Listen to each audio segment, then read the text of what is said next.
नमस्कार. आपल्या उजनी धरण अपडेट न्यूज चॅनलमध्ये आपल्या सर्वांचं मनापासून स्वागत. आज 30 डिसेंबर 2023. आज सकाळी उजनी धरणाची काय स्थिती आहे, गेल्या 24 तासामध्ये उजनी धरणाच्या पाण्यासाठ्यामध्ये किती घट झालेली आहे, याबरोबरच आपल्या उजनीतून कोणत्या योजनेतून किती पाणी चालू आहे हे आपण सांगणार आहोत. तर खरं म्हणलं तर ही उजनीची दररोजची अपडेट देणं आता सध्याला जोर यायला असं वाटायला लागलंय. कारण लोकांच्या भावना लक्षात घेऊन लोकांना आनंदाची बातमी देण्याऐवजी त्या आनंदावर विरजण घालण्याचं काम सध्याला ही उजनी धरणाचं प्रशासन करत आहे. त्यामुळे दररोज उजनीच्या एवढी घट झाली, एवढं पाणी चालू आहे, पाणी संपणार आहे, अशा निगेटिव्ह बातम्या देणं जरा थोडंसं जोर आलंय. खरं तर पावसाळ्यातलं दिवस वेगळं होतं. पाऊस किती पडला, उजनीत पाणी येतंय किती, उजनीत पाणी वाढतंय किती, हे आनंदाच्या बातम्या द्यायला आनंद वाटायचा. परंतु आता जे आकडेवारी आपण सांगतोय दररोज, ती उजनीतलं पाणी संपण्याची आकडेवारी आपण सांगतोय दररोज. आणि ही शेतकऱ्याच्या जीवाला लागणारी गोष्ट आहे. उजनीत पाणी राहणार नाही, आपली शेती राहणार नाही, ह्या पुढच्या विचारानं शेतकऱ्यांना चटका बसतोय. परंतु नाईलाज आहे, जे आहे ते आहे, तुमच्यासमोर मांडण्याचा प्रयत्न करतोय.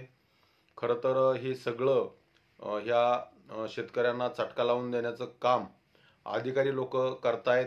प्रशासकीय राजकीय वरदस्त असणारी अधिकारी आणि त्यांच्या ताटाखालचं मांजर होऊन पाणी सोडण्याबाबत ठाम राहणारी हे वरिष्ठापासून कनिष्ठापर्यंत जे अधिकारी आहेत त्यांच्यावर अंकुश नसल्यामुळं आपल्यावर ही पाळी येणार आहे, येते आहे आणि पुढची तरी वेळ आणखी भयंकर मोठी होणार आहे. तर सकाळी 6 वाजता उजनी धरणाची एकूण पाणी पातळी ही 492.200 मीटर, तर एकूण पाणी साठा हा 2046.91 दशलक्ष घनमीटर, अर्थात 72.28 TMC. तर उपयुक्त पाणी साठा हा केवळ 244.10 दशलक्ष घनमीटर राहिलेला आहे. आणि TMC मध्ये बघितलं तर 8.62 TMC एवढं पाणी राहिलेलं आहे. आणि टक्केवारी कालच्यापेक्षा जवळपास अर्ध्या टक्क्याने कमी झालेली आहे. काल 16.53 होती, आज 16.9% एवढं उजनी धरण झालेलं आहे. आणि बाष्पीभवनाचा वेग कालच्यापेक्षा थोडासा कमी झालेला आहे. त्या थोडीशी दिलासादायक देणारी बाब आहे. काल 5.26 होतं, आज 4.80 आहे. तर सिनामाडा उपसा सिंचनमधून 315 क्युसेकचा विसर्ग चालू आहेच. दहेगाव उपसा सिंचनमधून ही 120चा विसर्ग चालू आहेच. आणि कालव्यामधून तर अविरतपणे गेले 2 महिने झालं कालव्यामधून पाणी चालू आहे 1000 क्युसेकनं.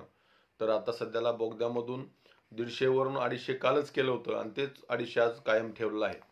आणि सोलापूरसाठी जे भीमा नदीतून पाणी सोडण्याच्या तारखा अधिकाऱ्याने आम्हाला सांगितल्या होत्या, ते 25 ते 27 तारखेपर्यंत उजनीतून भीमा नदीला सोलापूरसाठी पाणी सोडण्यात येणार आहे असं आम्हाला सांगितलं होतं. त्याचं रेकॉर्डिंग पण आमच्याकडे आहे. परंतु त्यांचा मनमानीपणा आणि काही थांबलेला नाही. त्यांची तारीख डिक्लेअर करण्याचं जे वरचेवर बदलत चाललंय, त्यामुळं त्यांच्यावर विश्वास ठेवणं आता जरा मुश्किल झालेलं आहे. दररोज त्यांची तारीख नवीन येते, नवीन सांगितलं जात आहे. आता म्हणते आणखी 2 दिवसात सुटेल, परवा म्हणले 2 दिवसात सुटेल, आणि काल फोन केला तर ते म्हणले 5 तारखेच्या आसपास सुटेल. आणि परत फोन केला तर म्हणाले की आणखी पाण्याची सोलापूरकरांची मागणी नाही, त्यामुळं पाणी सोडण्याचं आणखी अद्यापर्यंत नियोजन झालेलं नाही. परंतु औस बंधारा असेल, चिंचपूस बंधारा असेल, त्या बंधाऱ्यामध्ये केवळ 1 ते 1.5 मीटर म्हणजे 10 ते 12 दिवस पाणी पुरवलं एवढं पाणी राहिलेलं आहे असं अधिकारी तिथले जिल्हा परिषद म्हणजे जिल्हाधिकारी सोलापूर महानगरपालिकेचे अधिकारी सांगतायत. मग आता ह्यांचा नेमका समन्वय होतो की नाही, मेळ होतो की नाही, आणि नदीकाठची लोक ही ह्या पाण्यासाठी वाट बघत बसलेली आहेत. खरं तर पाणी सोडायचं, जी तारीख फिक्स केली त्या तारखेला पाणी सोडावं, नाहीतर तारीख फिक्स करू नये, अशी सर्व शेतकऱ्याच्या वतीनं त्यांना खरं तर आव्हान आहे. तर अशाच उजनीच्या ताज्या घडामोडीसाठी, ताज्या अपडेटसाठी आपल्या उजनी धरण अपडेट न्यूज चॅनलला लाईक करा, सबस्क्राईब करा, शेअर करा.